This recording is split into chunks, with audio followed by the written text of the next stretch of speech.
महाराज जी ने एक बड़ी सटीक बात कही कि जैसे सूरज प्रकाश जी थे वैसी भारत विकास परिषद है।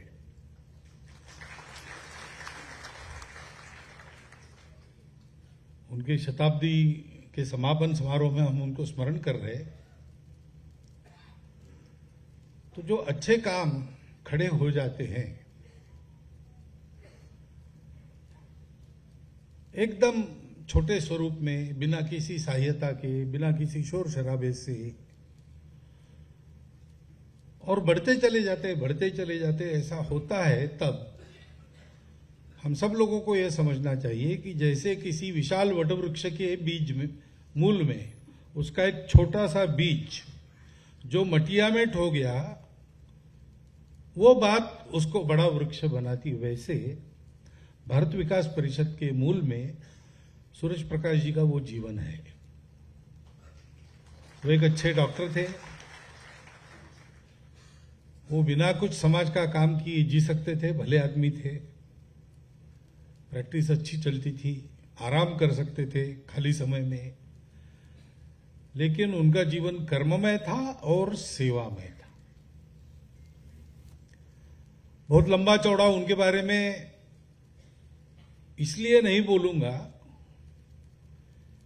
कि उनका जीवन बीता, लौकिक रूप से तो बीत गया, परंतु भारत विकास परिषद के रूप से उनका जीवन अभी भी चल रहा है, तो बताने की आवश्यकता नहीं, आप अपनी आंखों से देख लीजिए, ऐसा कह सकते हैं। और भारत विकास परिषद के कार्यकर्ताओं को यह ध्यान में रखना है कि जिस बीज के अंतर की अभिव्यक्ति वृक्ष होता है, उस बीज को समझ के वृक्ष को वैसा ही सरसाना है। क्योंकि सेवा करने वाली संस्था इस नाते भारत विकास परिषद संभ्रांत लोगों की पहली संस्था नहीं है, और भी संस्थाएं हैं, परंतु भारत में काम होना है तो और कहीं होता है, वैसा ही यहां कर लिया, ऐसा होता नहीं, ऐसा कहीं भी नहीं होता है। आपने एक कार्यक्रम इस सभागृह में किया, कल अगर दूसरे सभागृह में करेंगे तो यहां की कई बातें आपको बदलनी पड़ेगी, क्योंकि वो एक अलग प्रकार से बना होगा, वहां की कैपेसिटी अलग होगी, वहां की रचना अलग होगी, कई बातें होगी। तो काम तो नकल करके नहीं होता है, काम जो होना है उसके नीचे एक अधिष्ठान होता है, उस अधिष्ठान के आधार पर काम होता है। मैं ये कह सकता हूं क्योंकि सूरज प्रकाश जी संघ के स्वयंसेवक थे, और उनके समय में भी, वही आज भी है, संभ्रांत लोगों की सेवा करने वाली संस्थाएं जो आज है वो तब भी थी, और अपने देश के भी संभ्रांत लोग वहीं जाकर जो कुछ करना है वो करते थे। एक अलग से संस्था स्थापन करने की जरूरत क्या पड़ी? उनके संबंध सर्वत्र थे, वो तो ऐसी संस्थाओं में रह भी चुके थे भी भारत विकास परिषद की स्थापना के समय, लेकिन अलग से उसी काम को करने की क्या आवश्यकता उनको लगी होगी, उसकी कल्पना मैं कर सकता हूं, क्योंकि मैं भी संघ का स्वयंसेवक हूं। सेवा यह जो शब्द है वो शब्द एक ही है, उसको हम अंग्रेजी भाषांतर करते तो सर्विस कहते हैं, परंतु इसके पीछे की जो कल्पनाएं हैं वो उधर अलग है, इधर अलग है। भारत की अपनी कल्पना है सेवा की।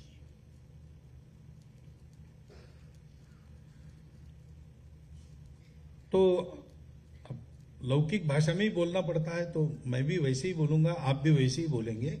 अपने समाज में सेवा की बड़ी आवश्यकता है, परंतु अपने देश में ऐसा वाक्य नहीं कहा जाता। अपनी परंपरा में जो सेवा करता है उसको सेवा करने की आवश्यकता होती है। अपने देश में इतना सारा समाज है, उसके पास सुविधाएं नहीं है, शिक्षा नहीं है, स्वास्थ्य के लिए व्यवस्था नहीं, ये बातें सही है और वो देनी चाहिए, ये भी सही है। लेकिन हम नहीं करेंगे तो कोई और करेगा, ये भी सही है। हमने नहीं की, किसी और ने की, ये भी हम देख रहे हैं। तो सेवा की आवश्यकता तो हमको है। वो हमारे यहां ऐसा कहते हैं कि स्वामी विवेकानंद कहते थे कि ये दरिद्र नारायण और मूर्ख नारायण तुम्हारे सामने है, विनम्रता पूर्वक उसका वंदन करो। क्योंकि एक बार वो अपनी कल्पनाएं बता रहे थे। हम जानते हैं स्वामी विवेकानंद पहले से विश्वासी व्यक्ति नहीं थे, वो स्केप्टिकल थे। वो सबको पूछते थे, आपने भगवान भगवान कर रहे हैं, आप देखा है क्या, अनुभव है क्या? फिर रामकृष्ण परमहंस के पास गए तो उन्हें कहा, देखता हूं, रोज देखता हूं, तुमको देखता हूं, उससे ज्यादा स्पष्ट देखता हूं, और तुम मेरे जैसा करोगे तो तुमको भी दिखेगा। तो उनके साथ लग गए। लेकिन रामकृष्ण परमहंस के अंत तक उनकी परीक्षा लेते रहे। तो अपनी कल्पनाएं वो बोलते थे। तो एक बार बैठे थे तो रामकृष्ण परमहंस के सामने उन्होंने कहना शुरू किया कि क्या फालतू देव देव करके क्या होगा, भगवान भगवान करके क्या होगा, इतने सारे लोग दरिद्र है, उनके पास खाने को कुछ नहीं है, अज्ञान में है, ऐसा उनकी सेवा करनी चाहिए, ये करने से क्या फायदा होगा। सुनते सुनते रामकृष्ण भावावेश में चले गए और उन्होंने क्या क्या कहते हो तुम, उन पर उपकार करोगे, उनको मदद करोगे, तुम्हारी हैसियत क्या है? भगवान की इतनी बड़ी सृष्टि में तुम एक कीटक से भी कम हो, तुम्हारी इच्छा से एक सूखा पत्ता भी हिल नहीं सकता इस दुनिया में, तुम क्या उपकार करने चले हो गरीबों? छी छी छी, ये क्या तुम्हारी भावना है? गरीबों पर उपकार नहीं, परोपकार नहीं, शिव भावे जीव सेवा। वो शिव है जो आज अपने आप को अभाव में, वंचित स्थिति में उपस्थित कर रहे हमारे सामने। वो हमारे सामने वो प्रकट हो रहा है भगवान, और वो कह रहा है अपने पाप धोने के लिए, पुण्यवान बनने के लिए तुम्हारा जीवन यशस्वी हुआ होगा, लेकिन उसको सार्थक करने के लिए, सक्सेसफुल तुम हो लेकिन मीनिंगफुल बन जाओ, इसलिए मैं यहां आया हूं, करो सेवा।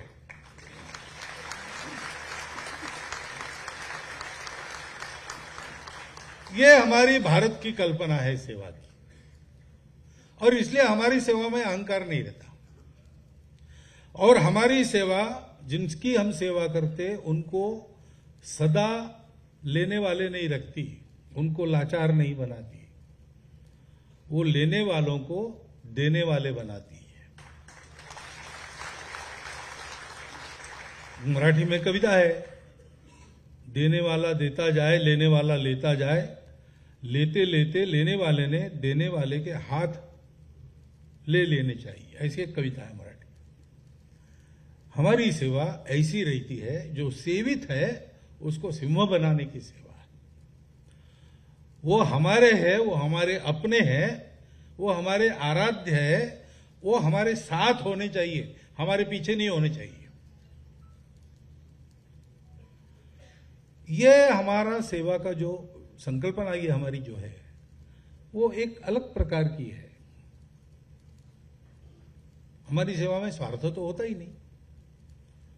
स्वार्थ दुनिया में वास्तविक सेवा करने वाले किसी के मन में नहीं होता है। अब आजकल व्यापार का जमाना है, सभी बातें बेचने की हो गई तो सेवा भी कहीं कहीं बेचने की हो जाती है, वो बात अलग है। लेकिन सर्वत्र प्रामाणिक सेवा करने वाले लोग हैं, प्रामाणिकता रहती है, निस्वार्थ बुद्धि रहती है, स्वार्थ नहीं रहता, कोई मजबूरी नहीं रहती आदमी जब सेवा करने के लिए जाता है। लेकिन अहंकार रह सकता है, वो अहंकार नहीं रहना चाहिए। क्योंकि सृष्टि में भगवान ने जो रखा है और उसका उपयोग करके हम जो बनाते हैं, वो केवल अपना नहीं है।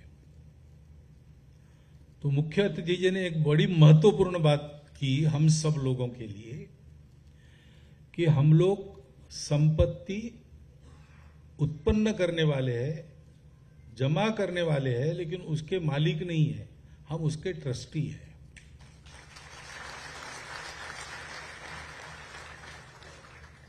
तो हमको ये ठीक से रख के उसका ठीक से विनियोग करना है। हम आर्थिक क्षेत्र से बहुत लोग यहां पर बैठे हैं, तो कमाई अपने लिए, देश के लिए हमारा काम है। तो कमाई में हम कमाते हैं, लेकिन कमाते किस लिए है? कमाते हैं देने के लिए। दोनों हाथों से कमाओ और 1000 हाथों से बांटो, ये बात है। और इसलिए देखिए, दोनों हाथों से भर भर कमाने वालों की कहानियां दुनिया भर में बनी। फोर्ड की बनती है, रॉकफेलर की बनती है। सत्ता या संपत्ति जो इकट्ठा कर सकते हैं, केंद्रीकृत अपने हाथ में ले सकते हैं, उनकी कहानियां दुनिया में बनती है। हमारे यहाँ जो अपनी केंद्रीकृत संपत्ति को राणा प्रताप को दे देता है लड़ने के लिए, उस भामाशाह की कहानी बनती है। चलकर आई हुई सत्ता को पितृवचन के खातर लात मार के 14 साल जन कल्याण के लिए वनों में विचरण करने वाले सत्ताधीश की कहानी हमारे यहां चली।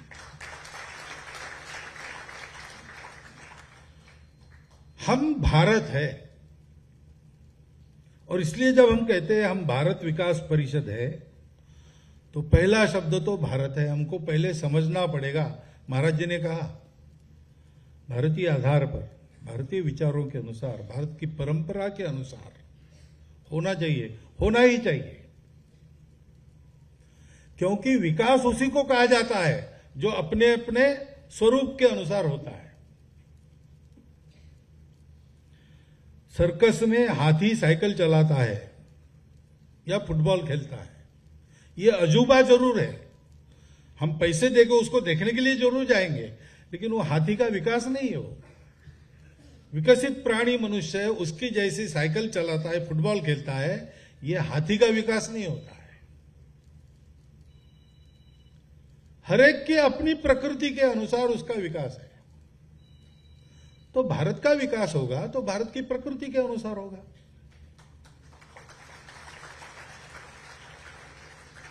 और इसलिए भारत में जो कल्पना है विकास की, वो एकदम अलग है।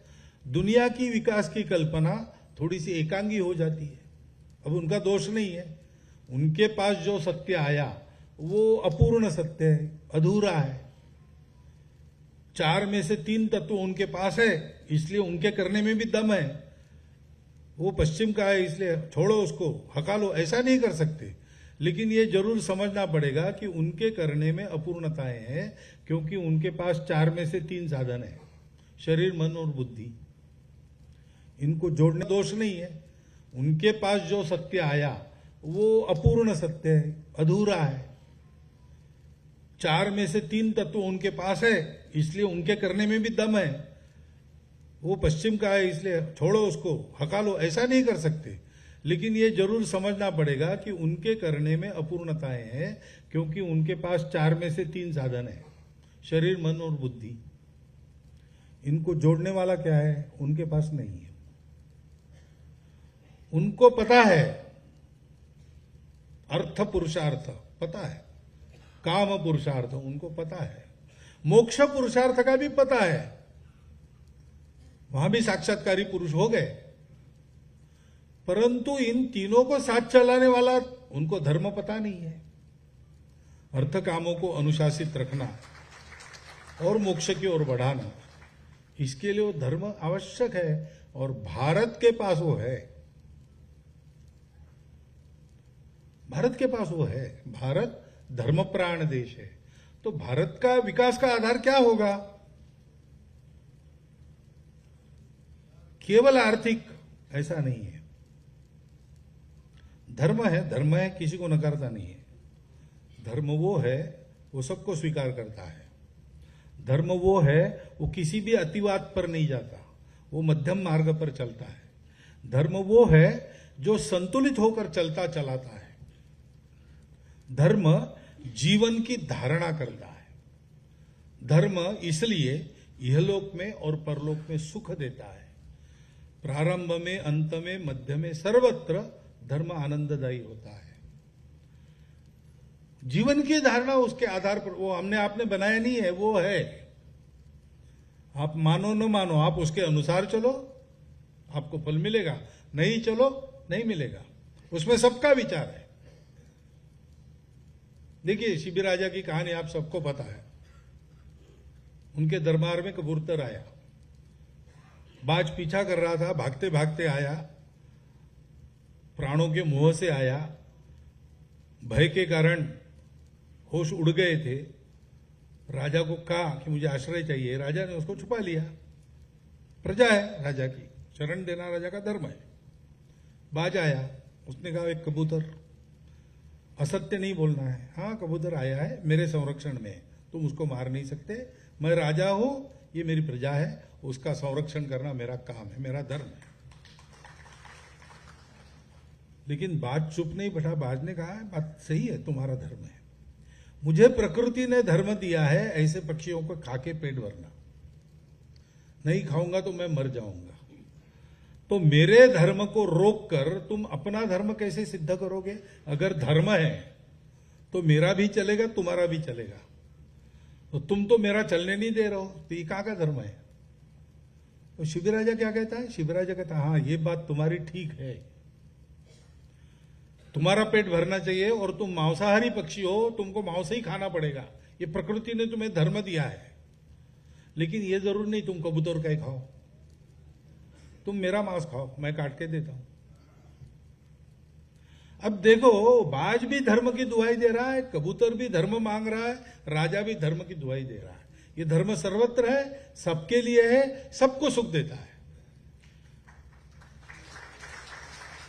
और दुनिया का सबसे श्रेष्ठ, क्योंकि उसके पास बुद्धि है, विचार है, चिंतन है और इंद्रियों के परे जाने की क्षमता जो विकसित कर सकता है, ऐसा एकमात्र प्राणी मनुष्य है। पशु अपने इंद्रियों के परे नहीं जा सकता, उसको जैसा बनाया है उसके उसी मर्यादा में उसको रहना है। मनुष्य उस मर्यादा का उल्लंघन साधना से कर सकता है, इसलिए उसकी जिम्मेवारी रहती है विश्व का धर्म चलता रहे। अब ये है, लेकिन वो धर्म उधर नहीं है, तो क्या हुआ? विकास तो हुआ, अच्छा विकास हुआ। फिर पर्यावरण का क्या हुआ? प्रकृति का क्या हुआ? ये धर्म मनुष्यों को सुविधा संपन्न और सुखासीन बनाता है, और प्रकृति को अगर नष्ट करता है तो वो धर्म नहीं है। उसी का अनुकरण अमेरिका को देखकर, चीन को देखकर भारत करेगा तो ये भारत का विकास नहीं है। ये विकास हो सकता है, लेकिन भारत चाइना जैसा बनेगा, भारत अमेरिका जैसा बनेगा, ये भारत का विकास नहीं है। शेर बकरी के साथ खाना खाएगा, मनुष्य जैसा अहिंसक, ये शेर का विकास नहीं है, तो उसकी विकृति है। भारत का विकास होगा भारत की दृष्टि, भारत के जनों की परिस्थिति, पृष्ठभूमि, भारत के जनों की आकांक्षाएं, अपेक्षाएं, भारत के जनों का संस्कार, भारत की संस्कृति, भारत का विश्व के बारे में विचार, भारत का जीवन के बारे में विचार, इन सब के आधार पर भारत का विकास होगा। इसमें दुनिया से कुछ आने लायक है, जरूर लेंगे। हमारे लिए कोई हमारा धर्म कहता है वसुधैव कुटुंबकम, तो विश्व में हमारे लिए कुछ भी पराया नहीं है, लेकिन हम लेंगे अपने प्रकृति के अनुसार लेंगे, अपनी शर्तों पर लेंगे। हम नकलची नहीं बनेंगे। और इसलिए भारत विकास परिषद ऐसा अगर हम करते हैं और हम उसके कार्यकर्ता है, तो पहली बात है हमको भारत को जानना चाहिए। भारत का भूगोल ये महत्व की बात है, भारत का इतिहास ये महत्वपूर्ण बात है, भारत का जन, भारत की जल संपदा, भारत की वन संपदा, भारत की जैव संपदा, ये सब जानने के विषय है। लेकिन उसके साथ साथ भारत की आत्मा है धर्म, उस धर्म के 4 मूल्य है, सत्य, करुणा, शुचिता, तपस। ये क्या है? पूजा धर्म का एक छोटा सा अंग है, वो सबका अलग अलग होता है, धर्म सबका एक होता है। ये सब जानना पड़ेगा, ये जानना पड़ेगा और इसको मानना पड़ेगा। और मानना आजकल कठिन नहीं है, पहले कठिन था। मिकौले साहब जब हमारे दिमाग में घुस बैठे थे तब तो ये बड़ा कठिन था। अब अभी पूरे बाहर नहीं गए, लेकिन है, थोड़े थोड़े है अंदर, लेकिन निकल रहे। उनको निकाल बाहर करना पड़ेगा, पहली बात है।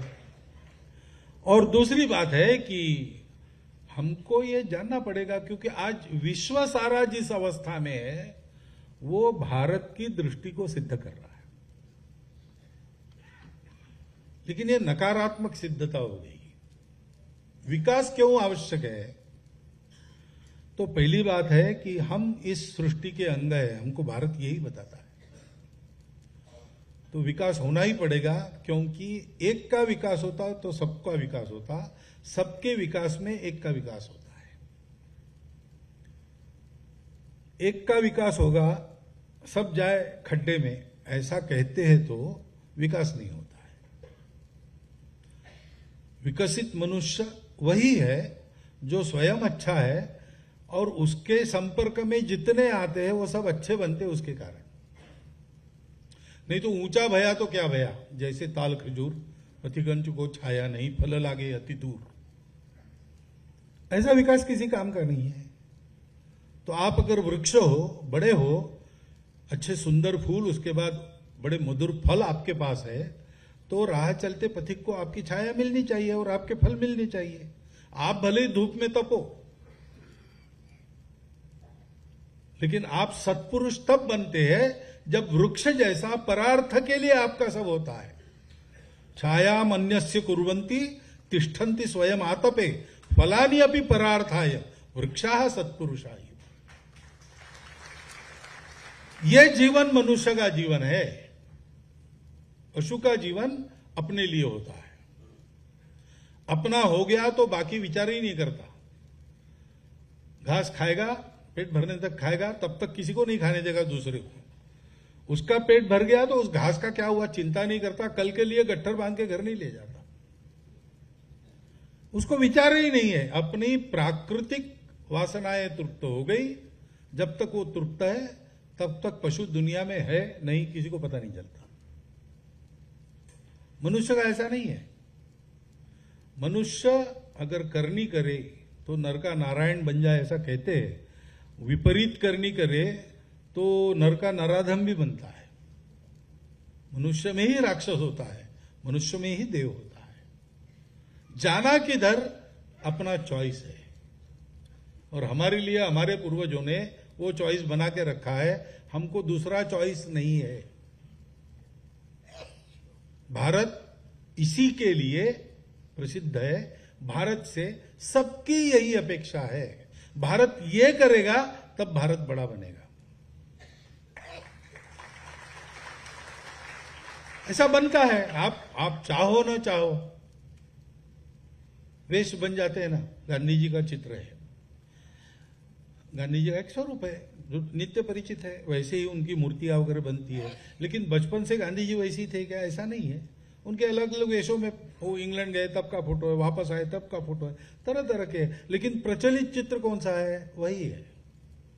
तो गांधी जी का चित्र निकालो, ऐसा स्कूलों में बच्चों को कहेंगे तो वो वैसा ही निकालेंगे। छत्रपति शिवाजी महाराज का निकालना है तो वैसा ही निकालेंगे।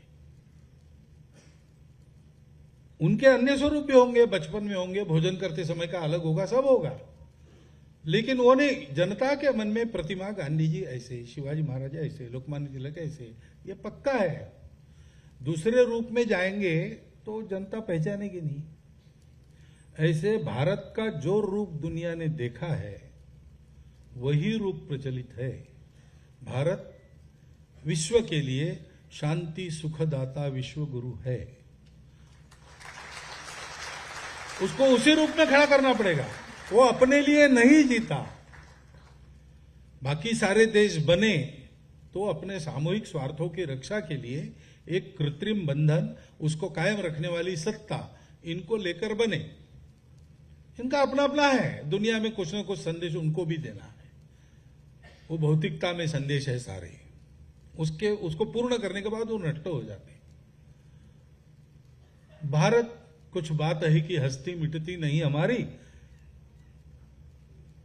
क्या सदियों से रहा दुश्मन दौरे जहां हमारा, ऐसा होने के बाद भी हस्ती मिटती नहीं। क्यों? इसलिए कि भारत की आवश्यकता जब तक सृष्टि है तब तक है, क्योंकि धर्म, तो इसलिए भारत है और भारत चलता रहेगा। भारत का संदेश क्या है? एतद्देश प्रसूतस्य सकाशादग्र जन्मनात् स्वं स्वं चरित्रम शिक्षेरन पृथिव्याम सर्वमानव। सारे पृथ्वी के मानव हमारे जीवन से अपनी शिक्षा प्राप्त करें, उनको अपने अपने जीवन से शिक्षित करना, ये दुनिया में बड़े भाई, क्योंकि हम सबसे प्राचीन है होने के नाते हमारा कर्तव्य है।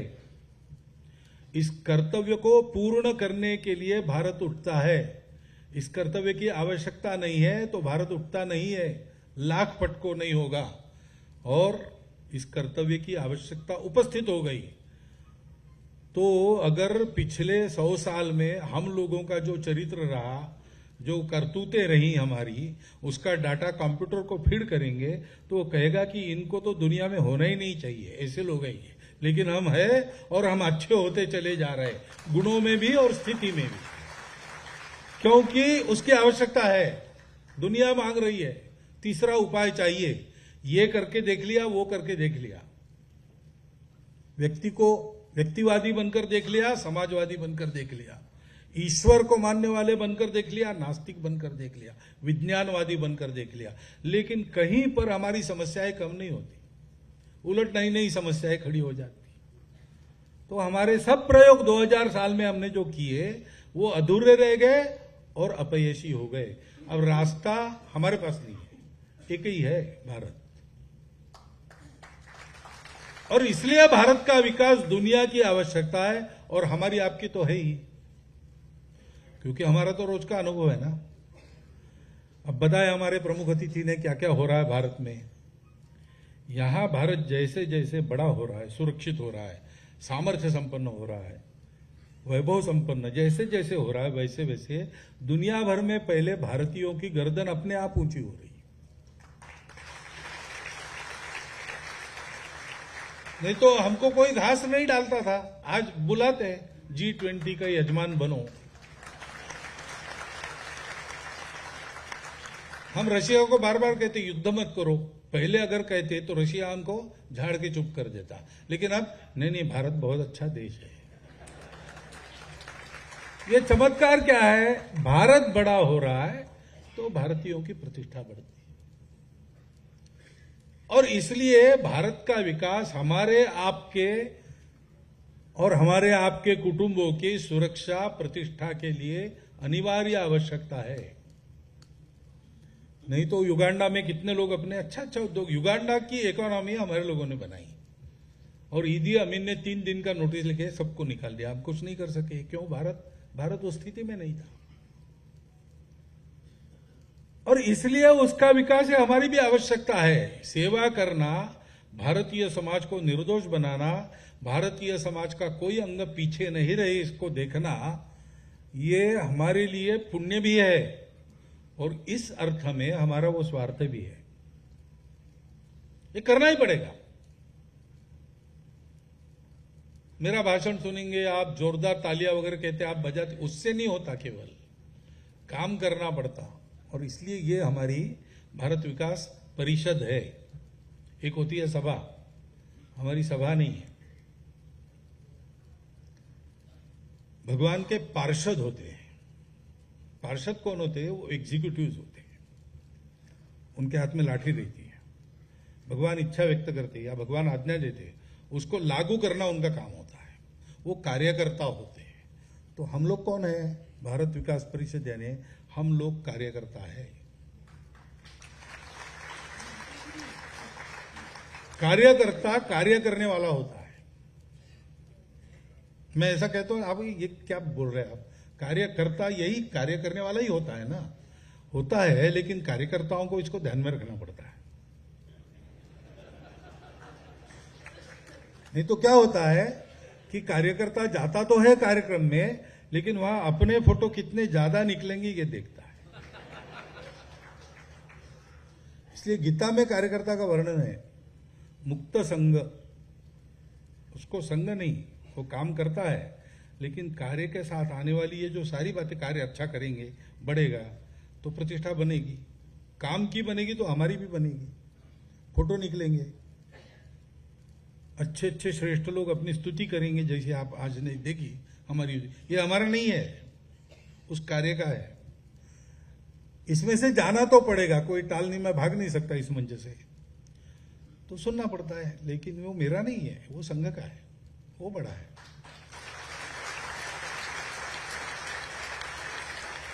हमारा संघ अपने कार्य के साथ, केवल अपने कार्य के साथ है और कुछ नहीं। उपाधि में से जाना पड़ता है लेकिन उपाधि में अलिप्त रहना पड़ता है, मुक्त संघ होना पड़ता है, और ये तब होता है जब हम अनहमवादी होंगे।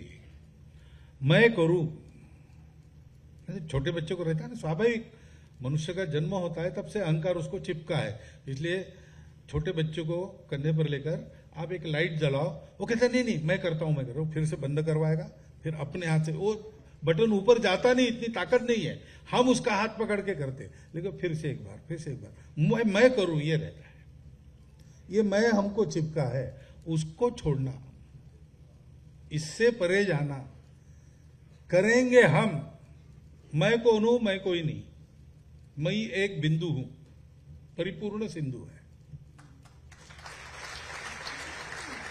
बिंदुवत रहना, सिंधु के साथ मिलकर सागर का बिंदु एक छोटा सा अलग हो जाए, कितने दिन रहेगा? 1 सेकंड भी नहीं रहेगा, भाप होके उड़ जाएगा। तो हम में विलीन होना, सबके साथ काम करना, जिम्मेवारी उठाने के लिए मैं हूं, पुरस्कार उठाने के लिए मैं नहीं हूं। पीछे रहकर काम करूंगा, कम से कम दिखूंगा, और कंपलसरीली दिखने का काम करना पड़ता है, काम बड़ा होता है तब। तो वो काम करते समय ध्यान में रखना, लोगों को दिखूं तो मैं न दिखूं, मेरा काम दिखे। मेरा काम यानी वो जो काम जिसका मैं अंग हूं, वो दिखना चाहिए। अनहमवादी रहना और धृति और उत्साह का समन्वय चाहिए। काम बढ़ता है, बड़े धैर्यपूर्वक प्रतीक्षा करके चलना पड़ता है, एकदम नहीं होता है, हवा में काम नहीं होता, परिश्रम से होता है, और फल समय आने पर होता है। माली सींचे 100 घड़ा, ऋतु आए फल होए। इसलिए पेशेंस सबसे बड़ी महत्व की बात है। Distance between success and failure is 3 feet है। इसे एक कहानी पड़ी, तो एक आदमी की नौकरी गई अमेरिका में, बैंक में था, कुछ गलती हो गई, हाथ से निकाल दिया, और बैंक को शंका थी कि ये गड़बड़ वाला है। उन्होंने सबको नोटिस भेज दिया कि इनको निकाला है ऐसे ऐसे आरोप में, इनको नौकरी मत देना। तो सारे रास्ते बंद हो गए।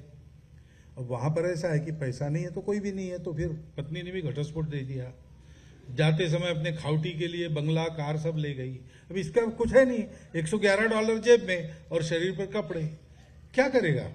इतना निराश हो गया कि अब मैं मरूंगा, आत्महत्या करूंगा। लेकिन अब आत्महत्या करूंगा उसके पहले $111, तो अब जितनी चयन कर सकते हो उसकी करूंगा और फिर मर जाऊंगा। इसलिए ला वेगास गया। वहां जानते हो आप वहां क्या होता है? जुआ होता है, जुआ खेलेंगे। पहुंच गया, शाम को पहुंचा, कल जाएंगे, आज आराम करेंगे। लेटे लेटे इवनिंग न्यूज़पेपर्स पढ़ रहा था, तो उसमें एक नीलाम की नोटिस देखी। वो तो रेगिस्तान है लास वेगास, वहां किसी माइनिंग कंपनी को मिला थोड़ा सा मैंगनीज। तो वहां यहाँ मैंगनीज है तो यहाँ खनन करना चाहिए। 2-4 और कंपनी को साथ लेके उन्होंने एक ज्वाइंट 2 किलोमीटर लंबा, 2 किलोमीटर चौड़ा ऐसा गड्ढा खोदा। अब 250 फीट चले गए, मिला ही नहीं कुछ। तो अब क्या करना? अब नहीं मिलेगा, नहीं मिलेगा, करना क्या? ये रेगिस्तान का 2x2 किलोमीटर और 250 फीट गहरा गड्ढा कौन लेने वाला है? वो क्या, इसका नीलाम करेंगे, जो भी होगा, जितना आएगा आएगा, अब तो पैसा गया ही मिट्टी में। तो उन्होंने नीलाम की नोटिस दी थी। अब इसने भी सोचा कि चयन करने के पहले जरा बोल के देखते क्या होता है। अब गया तो ये अकेला ही था वहां, तो गड्ढा खरीदने कौन आएगा? तो $75 में उसने खरीद लिया। फिर मजदूर आ गए, साहब हमको आज शाम 5 बजे तक का मेहनताना मिला है, काम जारी रखे कि अब छोड़ के चले जाए, क्योंकि काम तो बंद करना ही है, यहाँ कुछ नहीं मिलेगा। उसने कहा नहीं, पैसा लिया है ना, 5 बजे तक खोदो। तो और 3 फीट खोदने के बाद जो सैंपल मिले उसमें मैंगनीज था। ये फिर से अरबपति बन गया। रीडर्स डाइजेस्ट में कहानी आई है, सत्य कथा, ऐसा उनका कहना है, मुझे मालूम नहीं नाम वगैरह। उसका शीर्षक ये है, distance between success and failure is 3 feet. 3 feet के लिए कंपनी छोड़ के चली गई, सारा गया। और ये मरने वाला आदमी 3 फीट के लिए धैर्य पकड़ के बैठा, अरबपति बन गया।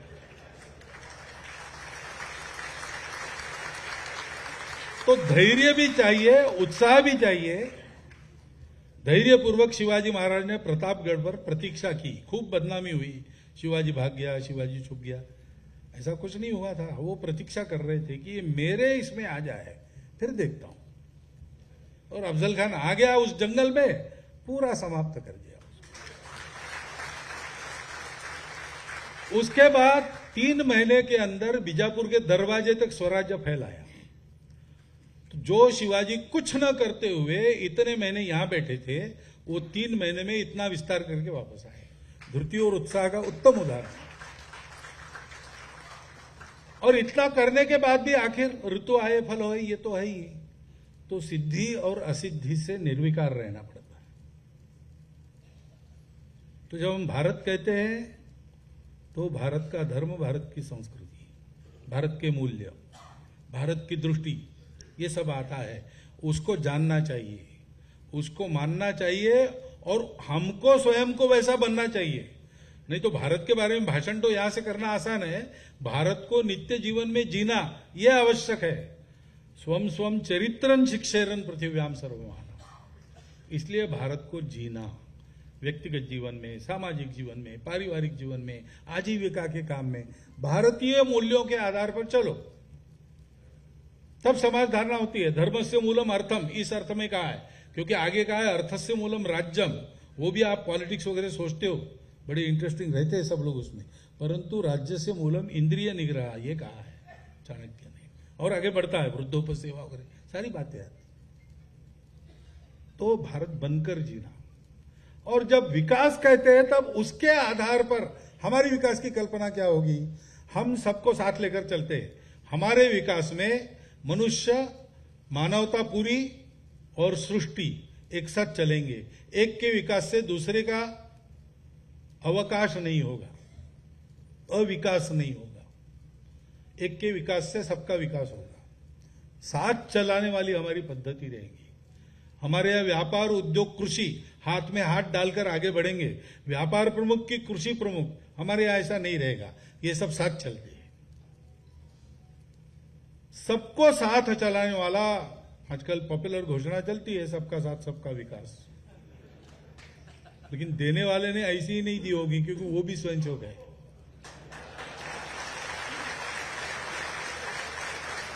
तो ये विचार उसके मूल में, मस्तिष्क में होगा ही। वास्तव में हमारा विकास, हम विकसित होंगे, दुनिया के सारे देश साथ चलेंगे, आपस में लड़ेंगे नहीं। हम बलशाली बनेंगे तो हम चीन, अमेरिका, रशिया जैसा डंडा नहीं चलाएंगे। हमारे कारण डंडा चलाने वालों के डंडे बंद हो जाएंगे। और ये सब करना है, ये कल्पना बड़ी अच्छी है, आप तालियां वगैरह पीटते, लेकिन ये होना है तो हमको सक्रिय होना पड़ेगा, हमको काम करना पड़ेगा। और काम करना है तो ऐसा करना पड़ेगा।